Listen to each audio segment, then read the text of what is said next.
In the beginning, everybody wanted to express peace in their own language, in their own words, and with different designs. But when they saw this, they say, we buy it, we take it. So everybody, it was everywhere in newspapers. And we also suggested people to attach it to their Twitter avatar, not only to celebrate peace, but to support peace for the future. And it was all over the place on Twitter and Facebook. And it was a real celebration of peace. So that's, for a start, this is my own story, if I may say so. But this Nobel Prize is really the story of the 500 million inhabitants and citizens in Europe, because it was the recognition of peace of the continent and of all the people who had contributed to it. Now, I would like to turn to stories that are real stories coming from real people and not from the civil servant, the European civil servant that I am.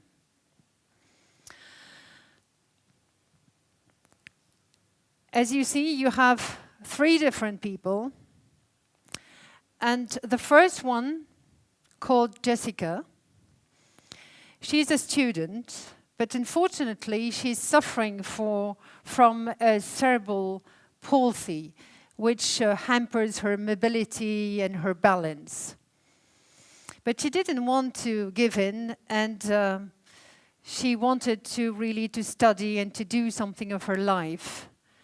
And she decided to apply for a grant of the Erasmus program that you certainly know of. She got it.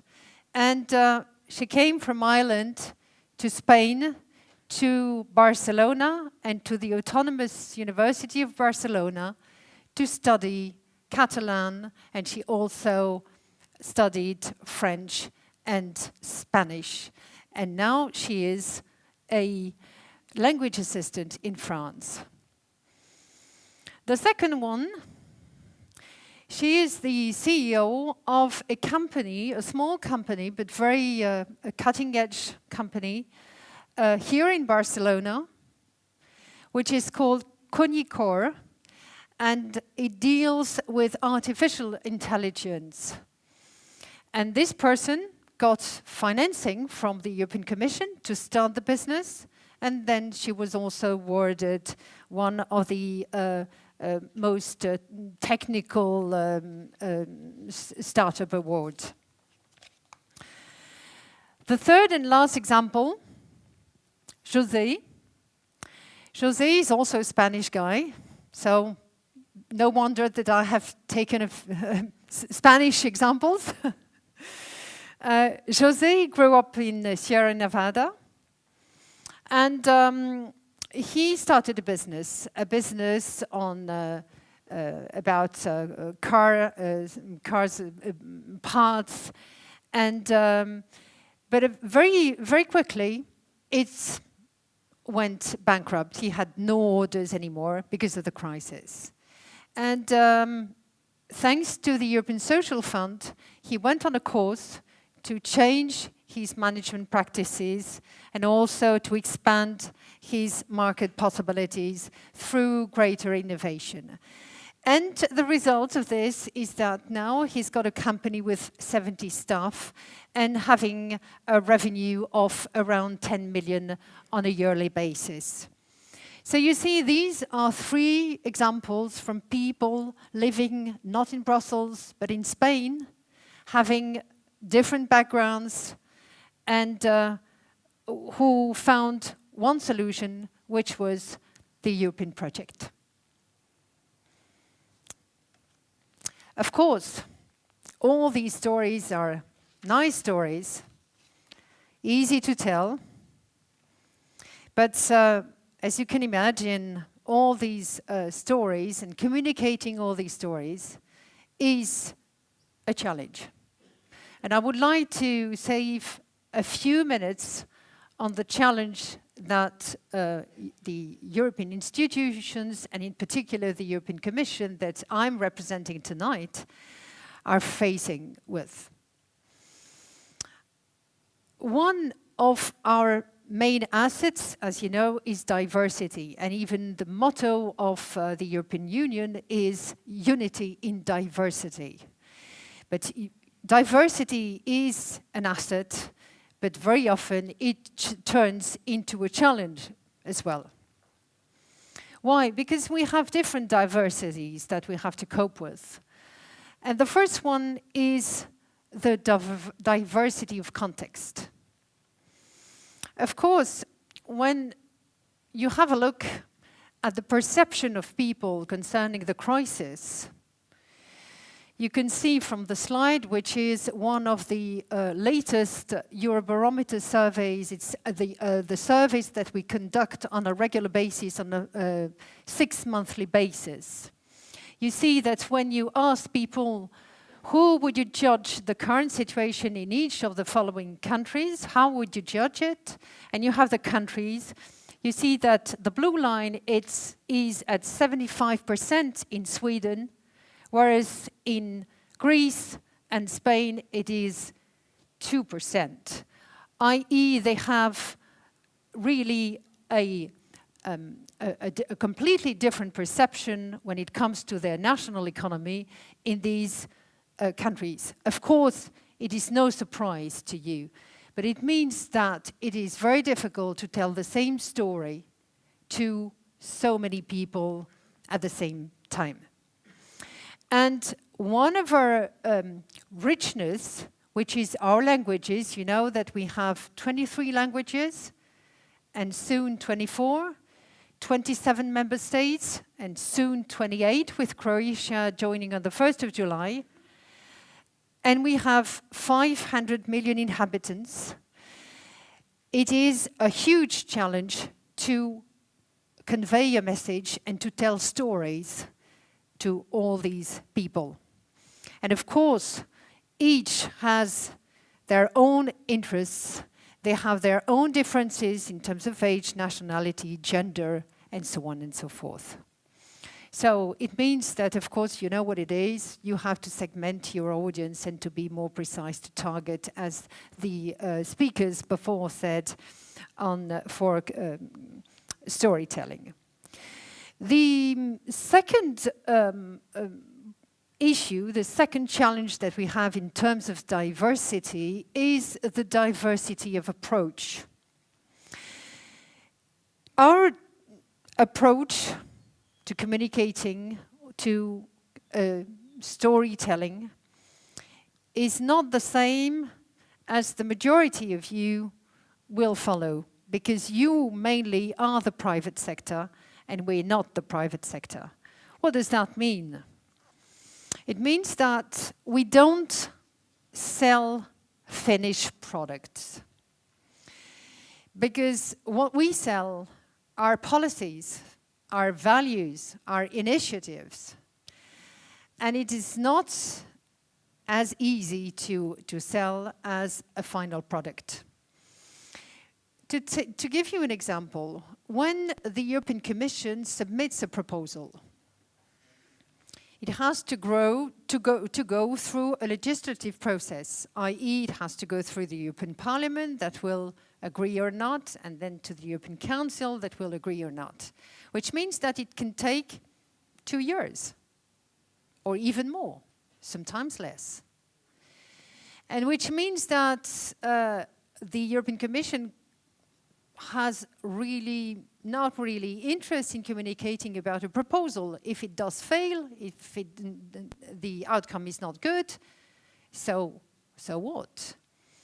So it's a bit as if you were writing the blurb to sell the product, and that you haven't even completed the first chapter of the book. And on top of that, we have the national contexts. You have certainly seen that when we have a successful initiative, national governments will have a tendency to take ownership of the initiative as their own success. Whereas when it is not that successful, they have tendency to say that the scapegoat is Brussels. So this is one more issue that we have to cope with. And to give you an example, we had some time ago, it was in April, given the high rate of unemployment, of youth unemployment, it has been decided at European level to go with a few initiatives for the youth. And 2 days ago, we had the French and the German president saying, well, we have to go for a new deal for the youth. But it's exactly what had been said by the European leaders. So this is one more challenge that we have to be before or at another moment than the national governments. And last thing is also that our policies can affect people in their daily lives. To give you an example, you have now, when you call from abroad on your mobile, the rates have considerably dropped, and this is thanks to the European Commission. So this is really, your mobile is in your pocket and you know what it means. And it is quite easy to communicate. Sometimes we even take the opportunity of having different stories told to us, i.e. to prepare for an initiative, we have public consultation, which means that we gather the opinion of people. What is your experience when you shop online? What is your experience when you travel? And so on and so forth. And so that we can design better the initiatives. But when it comes to macroeconomic issues, and these times we're really dealing with all the macroeconomic issues deriving from the crisis, it is very difficult to tell a story about that. So, because it doesn't really have a direct impact on citizens. So, in a nutshell, these are the main challenges that we have concerning the nature of the institution, which is, by the way, a political institution. And when I heard that we have to take risks when it comes to storytelling and to communication, I must say that an institution like ours is not necessarily risk-friendly, as you will understand, and I think that it is no surprise to you. It's exactly the same with governments and with quite a few institutions. To finish with the challenges, I would like to mention one more that is familiar to you and which is not really specific to our context. But one which is about the diversity of communication channels. And this is something that we have seen with these Eurobarometer surveys, is the diversity in media preferences of people and of countries. You don't have the same media consumption in all the countries, of course. And we've seen, for instance, that in Spain, 28% of the people trust what they see on TV, which compares to 53 in Ireland, which means that you can't use the same channel for all the countries. You can't have a one-size-fits-all. And when it comes to internet, 54 use everyday internet here in Spain, according to the latest Eurobarometers, but in Portugal it's 29 only. So you can't have the same campaign or the same stories for all the people. Of course, we use more and more social media, not only to collect stories, but also to spread stories. And we have used them on the occasion, for instance, of a campaign that we've run to collect and to engage people on the zero tolerance on female genital mutilation. And I must say that it was quite effective, that we received a lot of contributions. So you see, context, the approach, the communication channels, the nature of the institution are as many challenges that we are faced with when we communicate. When people think of stories, very often they think of characters in a book and servants to fate marching towards an ending which is already set in stone. But I think that this is not true. And here in Europe, as well as anywhere else, we write our own story. And 2 years ago, people were saying, well, the Europe will disappear at the end of the year, and the euro as well will be discontinued. And you see, it was, I think, 2 years ago. We're still here in Europe and with the euro. So, of course, we know that there are quite a few challenges, huge difficulties here, mainly in Spain, with a lot of unemployment, crisis, jobs. That's really big issues. But if I go back to one of the founders of Europe, who was Jean Monnet, a French politician, he said in his memoir, le plus beau métier des hommes, c'est d'unir les hommes. Men's most noble endeavor is bringing men together. And I think that Europe's story is one of bringing people together. And Europe is built by people, for people, and with people. Thank you very much, and I'm happy to take a few questions.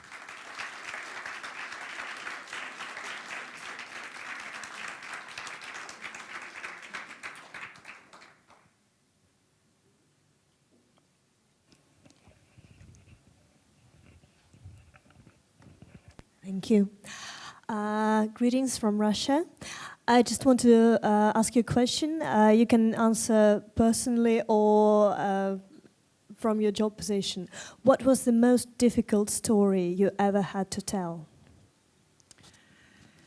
I have to say that the most difficult story is the present story, because although you've seen quite a few examples of really human stories, what is difficult is that with the context and the crisis that we are living in, it's difficult to tell a happy story about Europe and about the future of Europe, even though this is one of the solutions when we see with globalization.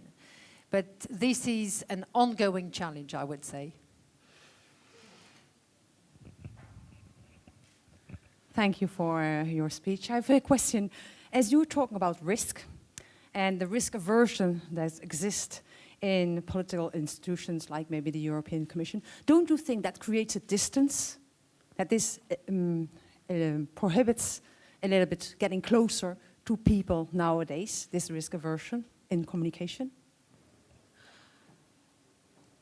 Well, I don't think so. That's the risk would be to be closer to people. That's your question, right? No. It's you being very cautious, as you're saying. Well, in private institutional companies, we talk about it's always you should take a little bit risks. You should be a little bit courageous in how you pronounce or how you communicate. Mm-hmm. So you take risks. From a political institution point of view, don't you think they should take a little bit more risk in their communication? Yeah. Sorry, yeah. Just to get closer, to reach people. Absolutely. I think that indeed the risks are something that is not really familiar for an institution like ours in terms of communication. even though, if I can give you an example that I did myself a few years ago, we had to do not a campaign, a communication action to promote the media program which supports the European cinema. So it's funding about the European movies.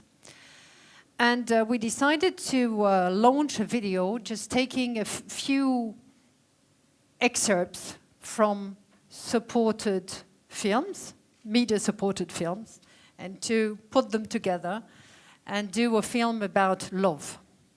But of course, it was about love. And since it was not fake, it was images from the films. We have not cheated, not changed the images. And this was a big risk. And indeed, we had a huge role of people saying this is how Europe communicates, it's about sex and it's scandalous and so on and so forth. But in the end, it turned extremely positive because at least the media program was well known that it was before. So indeed, we have to take risks, and I think it's important, but I have to say that we have to take measured risks. And even in some cases, we've seen, for instance, videos that hadn't been visioned before, probably, or just it was something between the company, the agency, and the commission.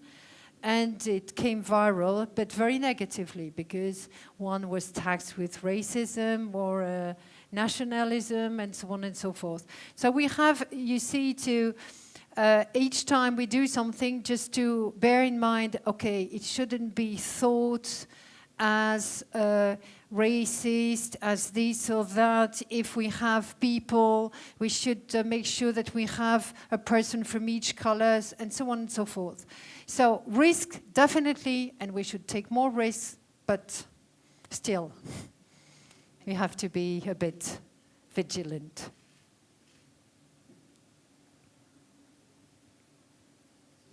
Merci beaucoup.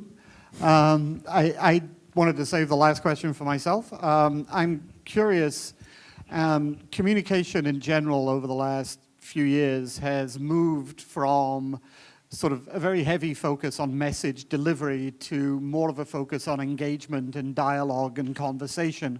And I wonder how much that has been reflected in the kind of communication that you're doing for the Commission, and whether you're doing more and more listening and engaging, and what the mechanisms for that might be. Yes, definitely. I think that we're no exception to the rule, and that we are engaging more and more on social media. And we have a lot of commissioners, because you know that we have one commissioner per member state, i.e. kind of a government composed of 27 ministers or commissioners. And all these people, with a few exceptions, are on social media. And 2 years ago, they were not. So they are on Twitter mainly, but also we have on Facebook. So not only we post material, of course, because it's one way also to spread out messages, but also it's a very good way to listening to people. And we have a daily monitoring of social media that alerts us on the popping up issues on the web, which is really useful.